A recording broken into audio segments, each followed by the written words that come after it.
Hoy es 21 de septiembre, es mi día, es Día del Amor.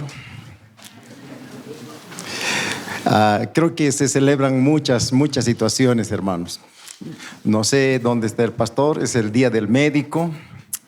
Ahí está, pastor, felicidades. Y a todos los que son médicos y a todos los jóvenes nos saludaremos, ¿no? Somos jóvenes, hermanos, es nuestro día. Es mes de la primavera. Y no sé, creo que hay también Día del Carpintero. ¿Qué días más hay? Del estudiante, de la juventud. Qué hermoso día. Empezamos un tiempo de primavera. Es hermoso, hermanos, gozar de lo que Dios ha hecho y lo que nos da para disfrutar. Amén. Pero también nos da este tiempo para disfrutar de la palabra de Dios. Estamos estudiando el libro de Esther. Muy bien. ¿Cuál es el tema principal del libro de Esther? Ya hemos tenido como 5 o 4 domingos donde hemos compartido el libro. ¿Cuál es el tema del libro de Esther? Correcto, la providencia. La providencia de Dios. ¿Qué será providencia? ¿Qué es la providencia de Dios? Si desde el primer capítulo estamos viendo la providencia de Dios. Obviamente, hermanos, la providencia de Dios no se refleja solo en el libro de Esther, pero me encanta porque da con cada detalle cómo se mueve Dios entre su pueblo. La providencia de Dios, hermanos, es el gobierno de Dios sobre toda su creación, sobre todas las cosas que están en su creación, todas las cosas que suceden. Él está al control de toda su creación para el cumplimiento de su propósito eterno, la alabanza de su gloria. Ahora sí lo comprendemos, ¿verdad? El gobierno de Dios. Entonces, cuando a veces se pregunta ¿quién gobierna este mundo? Y muchos decimos Satanás, el diablo, el enemigo.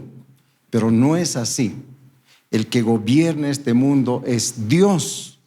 Él creó, Él es el dueño y Él no dejó a su creación. Él está constantemente cuidando de su creación. Amén. Esa es la creación, diré, la providencia. Pero ¿qué también tiene que ver la providencia, hermanos? Hay otro punto muy importante también dentro de la providencia de Dios.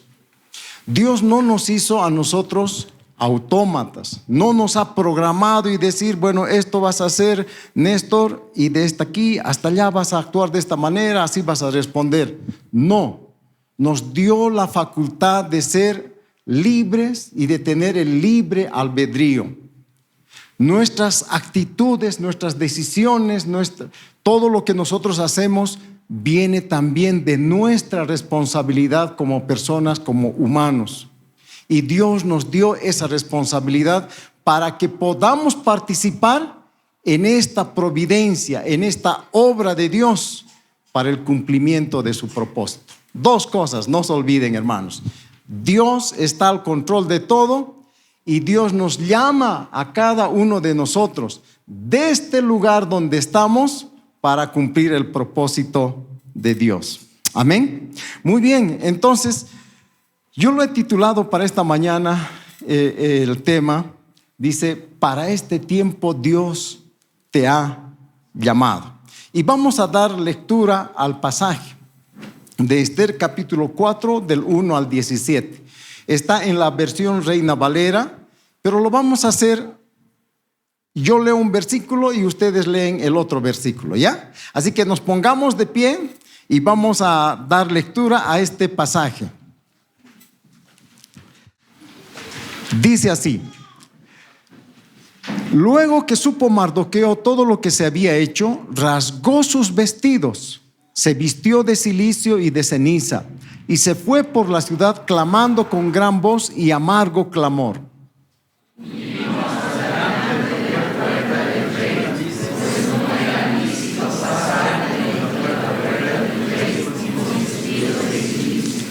Y en cada provincia y lugar donde el mandamiento del rey y su decreto llegaba, tenían los judíos gran luto, ayuno, lloro y lamentación. Silicio y ceniza era la cama de muchos.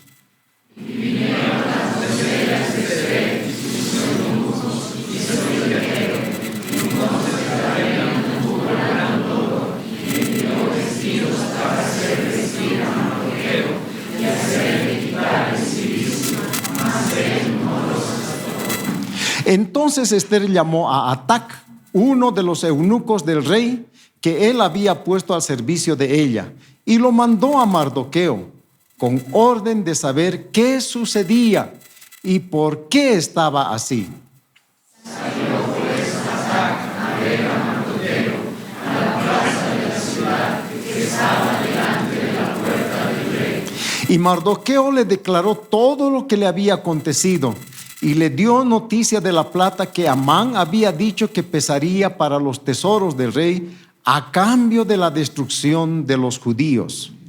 Le dio también la copia del decreto que había sido dado en Susa para que fuesen destruidos, a fin de que la mostrase Esther y se lo declarase y encargara que fuese ante el rey y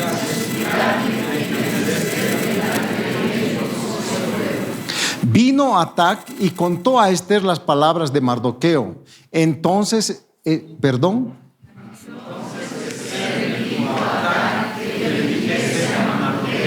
todos los siervos del rey y el pueblo de las provincias del rey saben que cualquier hombre o mujer que entra en el patio interior para ver al rey sin ser llamado, una sola ley hay respecto a él: ha de morir, salvo aquel a quien el rey extendiere el cetro de oro, el cual vivirá. Y yo no he sido llamada para ver al rey estos 30 días.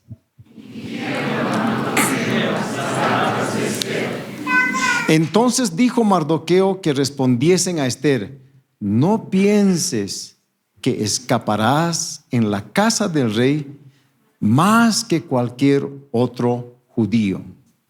Porque si caes absolutamente en ese tiempo, recibe liberación de verdad de una para los judíos, mas tú y la casa de tu padre pereceréis, y quién sabe si para esta hora has llegado al reino. Y Esther dijo que respondiesen a Mardoqueo: ve y reúne a todos los judíos que están en Susa y ayunad por mí. Y no comáis ni bebáis en 3 días, noche y día. Yo también con mis cosechas ayudaré igualmente. Y entonces entraré a ver al rey, aunque no sea conforme a la ley, y si perezco, que perezca. Entonces Mardoqueo fue e hizo conforme a todo lo que le mandó Esther. Palabra de Dios. Tomen asiento, hermanos. Hermosa lectura, hermanos, y hermoso tema para esta mañana. ¿Cuál era el contexto de este pasaje?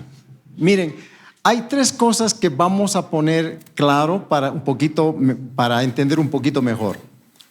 Uno, de que Amán astutamente había logrado la aprobación y promulgación del decreto de extinguir a todo el pueblo judío. Lo puse yo astutamente, hermanos, porque realmente era muy astuto. Tuvo que coimear al rey, ¿ya? Tuvo que pagar no sé cuántas toneladas de plata, pero pagó para que esto, su venganza, su interés personal, haga, digamos, la destrucción del pueblo judío. Segundo, estaba sucediendo de que el decreto era algo injusto, inhumano. Sentenciaba la extinción del pueblo judío. Y no solamente, hermanos, que era, digamos, la sentencia para el pueblo judío, sino que era una amenaza directa a Dios, porque estaba amenazando el cumplimiento de todos los planes y propósitos de Dios. Porque nosotros sabemos que del pueblo judío viene el Mesías, el Salvador del mundo. Entonces, al extinguir a todos los judíos de las 127 provincias, era como poner en riesgo. Pero obviamente, para nosotros como hijos de Dios, Dios no lo permitiría eso, ¿ya? Pero ese era el contexto. Y finalmente, era un decreto humanamente imposible de revertir. La ley medo-persa, una vez que se sellaba con el anillo, nadie lo podría abrogar. Nada ni nadie. Entonces, sí o sí, la condena tenía que cumplirse. Ese era el contexto en el cual el pasaje nos va a ubicar para entenderlo mejor. Ahora, cuando hablamos de la providencia de Dios, esta providencia es que preserva, es permanente. Nosotros como papás muchas veces, a veces nos enteramos de las cosas que hacen nuestros hijos después ya de lo que ha sucedido, ¿verdad? Lo mismo pasa cuando estamos en eminencia o en autoridad en alguna institución, en algún cargo público, etcétera. Nos enteramos de lo que los empleados están haciendo en el trabajo cuando ya ha pasado y ya está solucionado, o tal vez ya la fatalidad también ha llegado, pero recién nos informan muchas veces, ¿verdad? ¿Les ha pasado eso?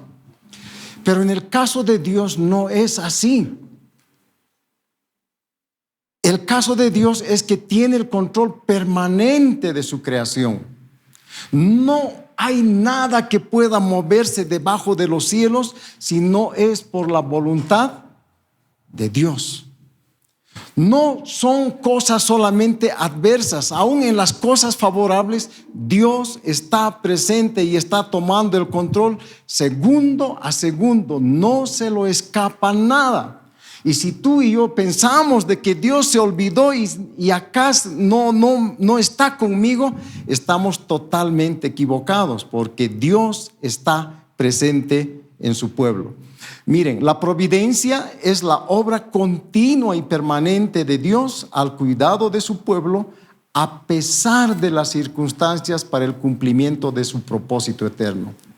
Desde el primer capítulo de Esther, Dios estaba mostrando su providencia, su cuidado, su protección, su dirección, poniendo a las personas en el lugar donde tenían que estar para que cumplan un propósito. Y ese propósito no es el propósito humano, sino el propósito mayor, el propósito eterno de Dios. El hecho de que Vasti se haya rebelado contra el rey de Persia, de este gran imperio, ¿era casualidad? No era casualidad. El hecho de que también, hermanos, acá Esther haya asumido el reinado, ¿era casualidad? El hecho de que Mardoqueo haya escuchado ahí a 2 eunucos queriendo atentar contra la vida del rey, ¿era casualidad? No era casualidad. El hecho de que el rey no podía dormir, hermanos. Recuerden ahora, cuando no vamos a poder dormir nosotros, Dios está hablándonos, vamos a decir. El hecho que el rey no podía dormir una noche no era casualidad. Dios estaba obrando detrás de todo esto para un propósito mayor. En este capítulo, en el capítulo 3, Amán trama astutamente la proclamación de una ley, de un decreto para eliminar al pueblo judío. Tampoco era casualidad. No fue casualidad. Entonces Dios está tomando el control día a día. Ahora, yo quiero que pienses, ¿será que en algún momento de tu vida Dios dejó de actuar? La palabra del Señor dice que no dejó de actuar Dios en ningún momento. Actuó aún en Abel, en Caín, actuó en Abraham, actuó en Sara, actuó en David, actuó en Ruth, otra mujer tan interesante, el libro de Ruth, etcétera, etcétera. Aún en la vida de Jesús estaba ahí Dios con un propósito. ¿Será que en algún momento nosotros hemos dudado de Dios? ¿Dios no está conmigo? Yo creo que sí, muchas veces, hermanos, cuando mis planes, mis propósitos no se han cumplido, entonces dije: Dios, tú no estás conmigo. Tú no me has ayudado. Pero hermanos, la palabra del Señor, con certeza, Dios está en medio de su pueblo, cuidando, preservando, no en un solo momento, sino de manera permanente, continua, con un propósito que Él tiene: la alabanza de su gloria. Entonces, cuando hay esto, también hay la participación del hombre.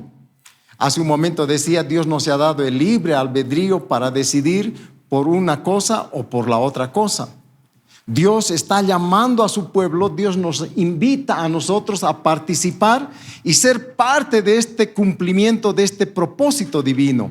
Y nosotros tenemos la respuesta, tenemos la facultad de decirle sí o decirle no. Entonces, ¿qué hizo acá inicialmente con Mardoqueo?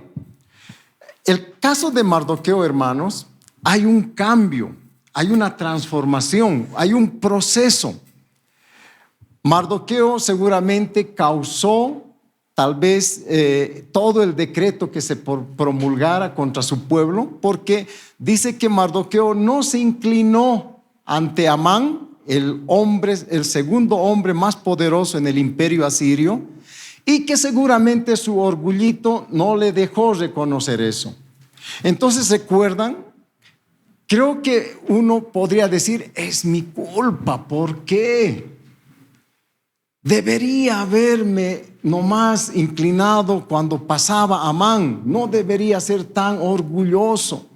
Ahora, por esta situación, mi pueblo está seguramente en esta situación difícil.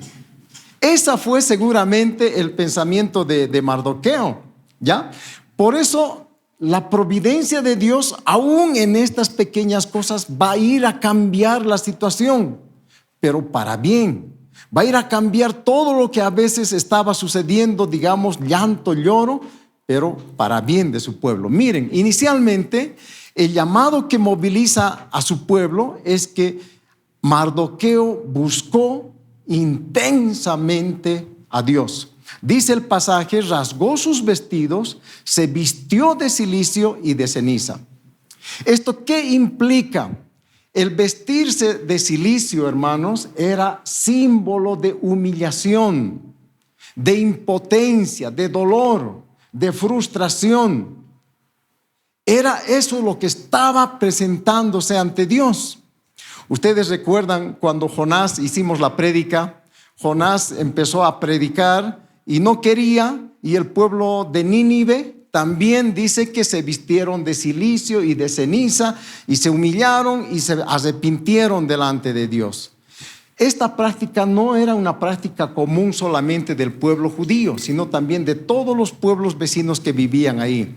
Pero era un símbolo de humillación, pero también era un símbolo de arrepentimiento ante Dios y decirle al Señor: Señor, por mi culpa, y me arrepiento de todo lo que hice, pero busco ahora tu intervención, el favor para mi pueblo. Imagínense, esto realmente fue muy impactante seguramente para Mardoqueo, de una posición ahora realmente en otra posición.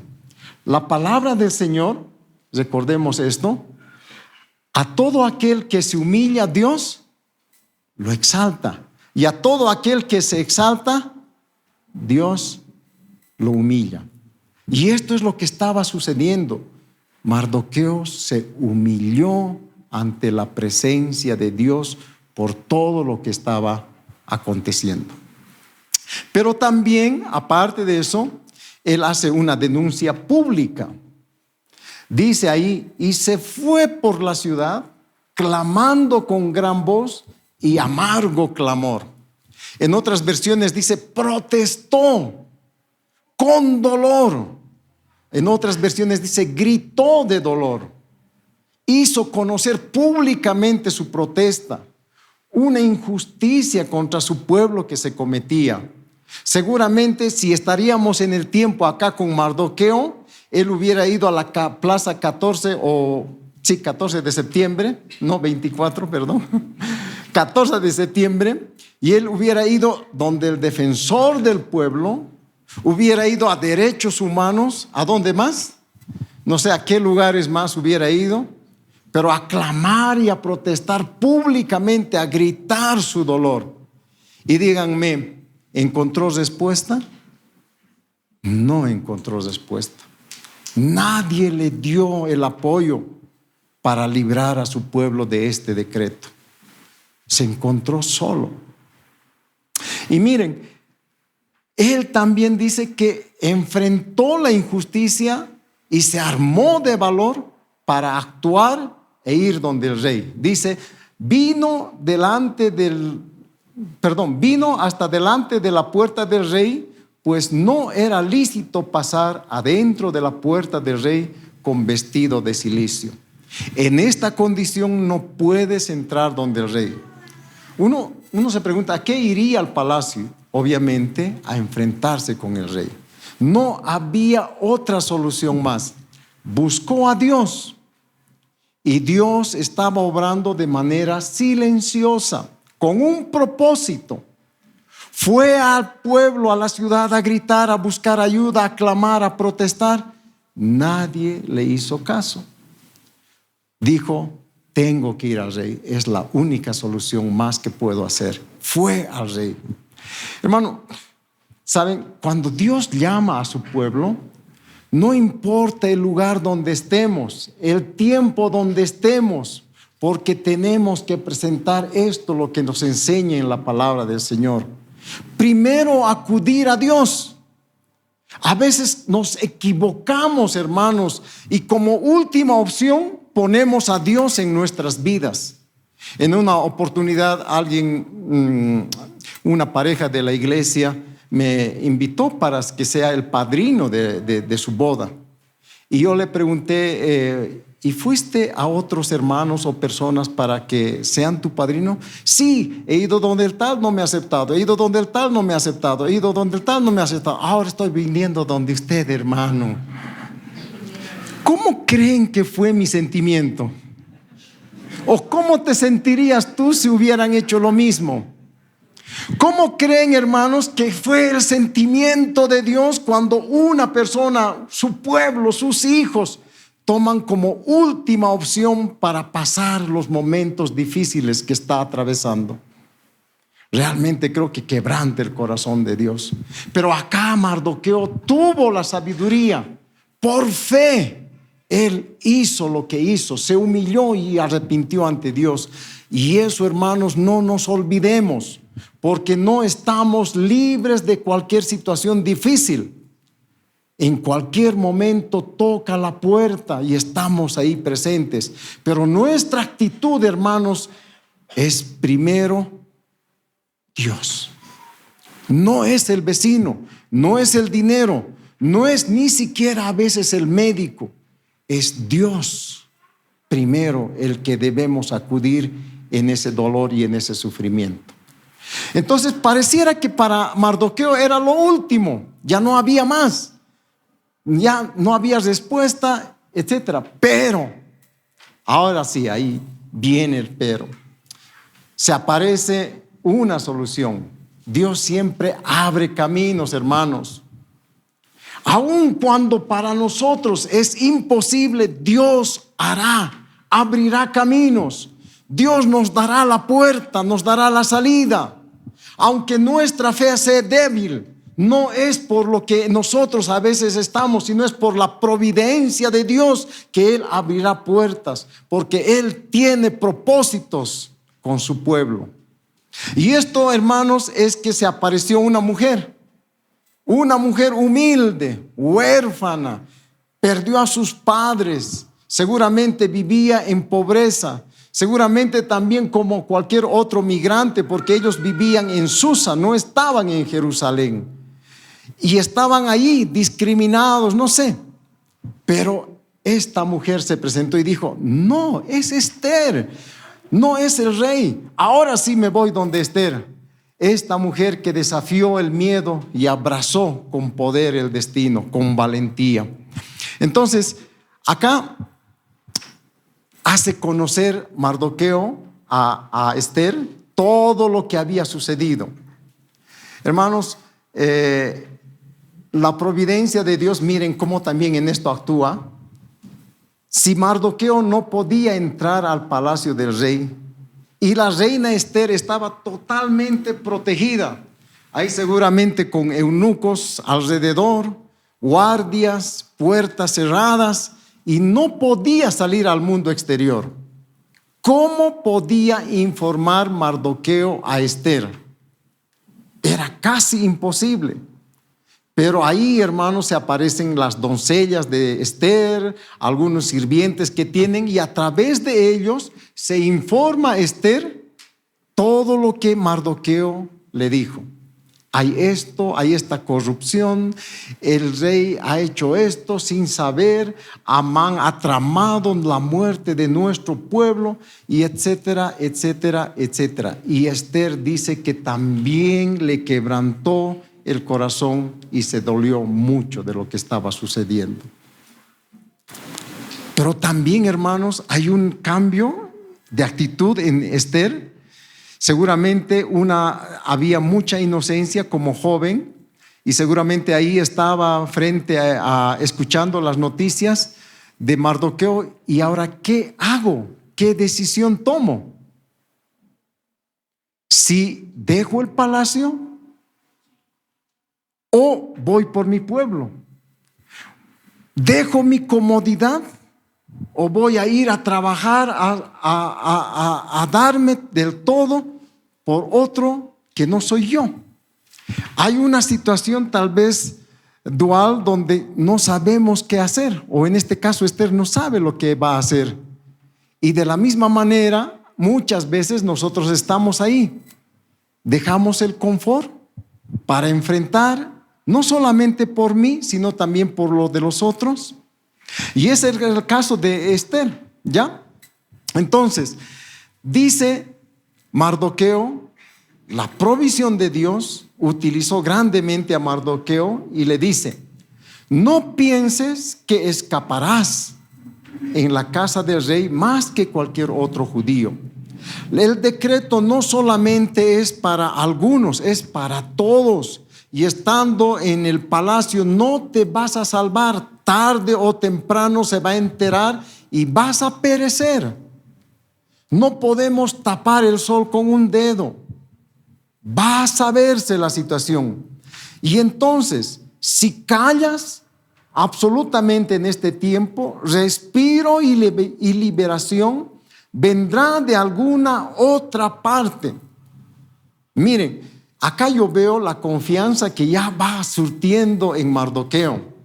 En un país lejano, seguramente estaba con costumbres, con tradiciones que no eran las suyas, y seguramente iba abrazando y olvidándose de Dios. Dios envió con un propósito tal vez inmediato en la vida de Mardoqueo esta crisis para volver su corazón hacia Dios. Y él tal vez en una confianza que tenía en el Señor, y dice: Dios ha prometido que este pueblo iba a tener un territorio. Dios ha prometido que este pueblo iba a tener un rey para siempre, que este pueblo de acá, el pueblo de Israel, iba a salir el Mesías, que realmente era la promesa que había hecho Dios.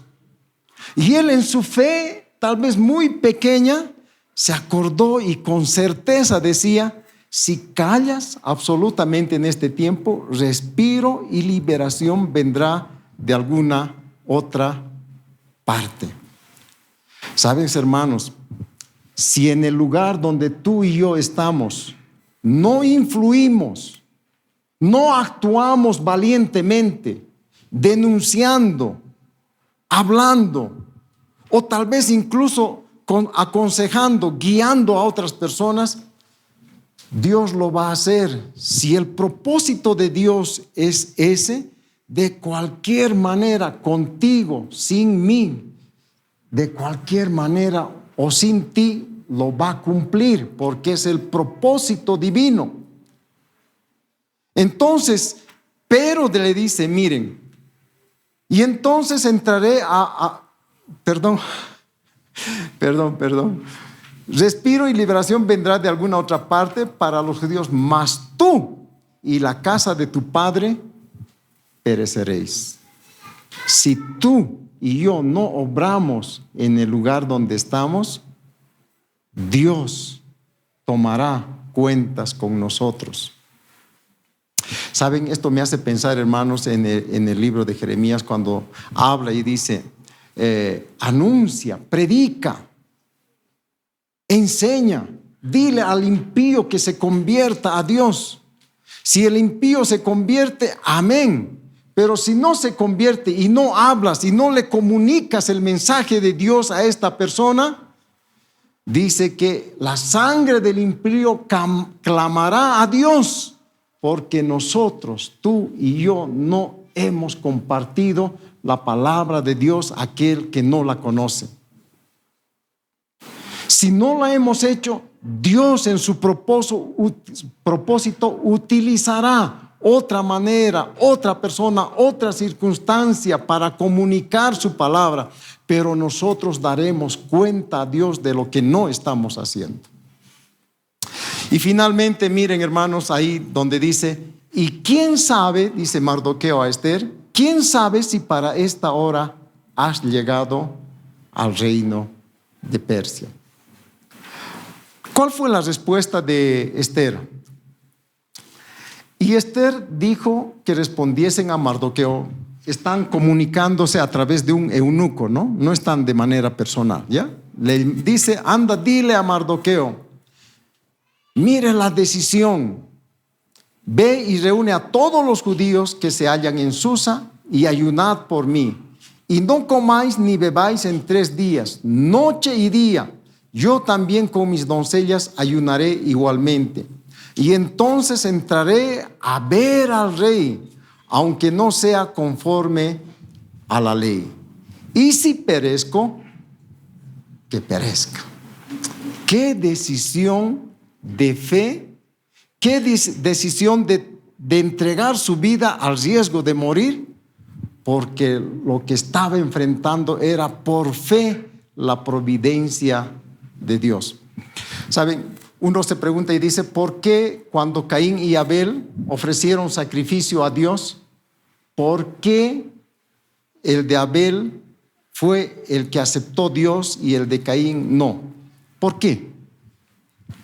Porque Abel actuó con fe. Por fe ofreció su sacrificio que agradó a Dios. Y Caín no lo hizo por fe, lo hizo por su posición y pensó en él de que esto le iba a agradar a Dios. Acá Esther está tomando una acción, una decisión de fe. Y hermanos, eso es lo que la crisis también le llevó a actuar a Esther. Tanto como Mardoqueo y Esther actuaron por fe. Y hermanos, ¿qué se necesita para tener la fe? Dice la palabra del Señor que acá nosotros, al leer la palabra de Dios, al oír la palabra de Dios, podemos alimentar nuestra fe. No es por nuestros sentimientos, hoy estoy motivado y voy a actuar por fe. No, es por fe que actuamos en la vida. Hebreos dice, nosotros andamos por vista y no por fe. Eso dice, ¿verdad? No, dice andamos por fe, no por vista. Porque el dicho que dice Santo Tomás, ver para creer, pero la palabra dice, hermanos, Dios nos manda a actuar por fe, no por lo que vemos. Y eso, hermanos, es la providencia de Dios en nuestras vidas. Quiero terminar con estas 2 aplicaciones.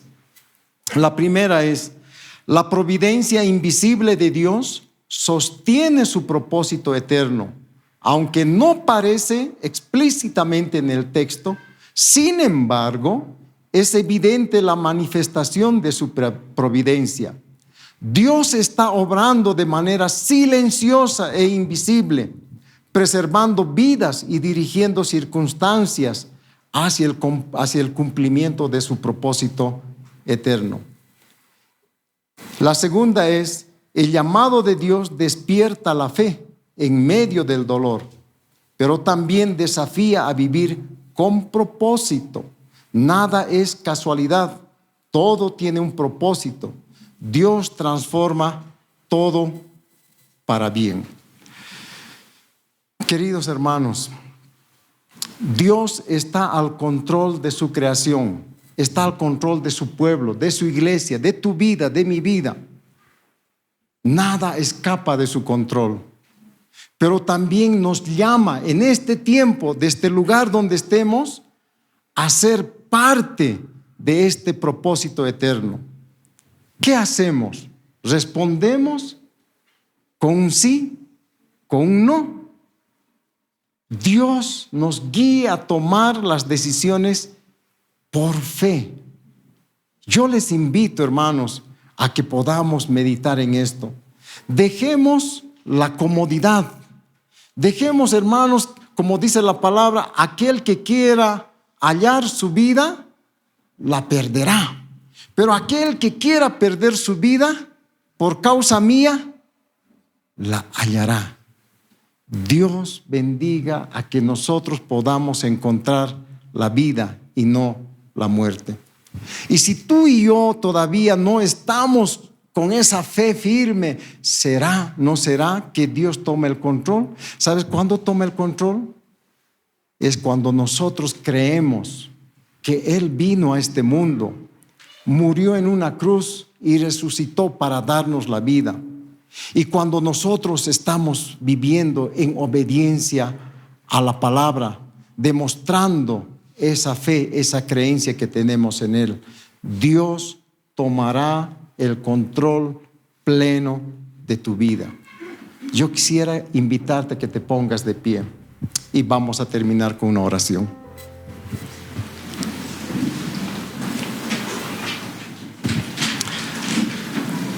Querido Dios, te damos muchísimas gracias en esta mañana o en esta tarde ya, Señor. Gracias por tu palabra.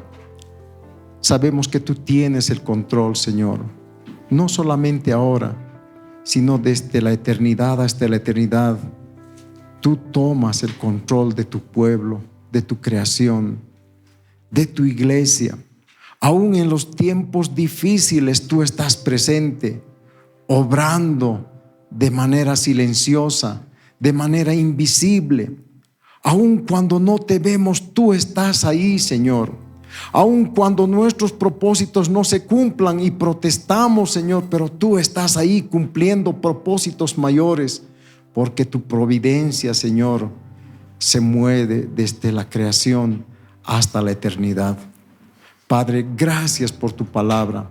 Ayúdanos a responder en este tiempo, de este lugar donde estamos, Señor, a tu llamado para ser parte también de este cumplimiento eterno. Gracias por tu palabra, en el nombre de tu Hijo Jesús. Amén. Tomen asiento, hermanos, que el Señor los bendiga.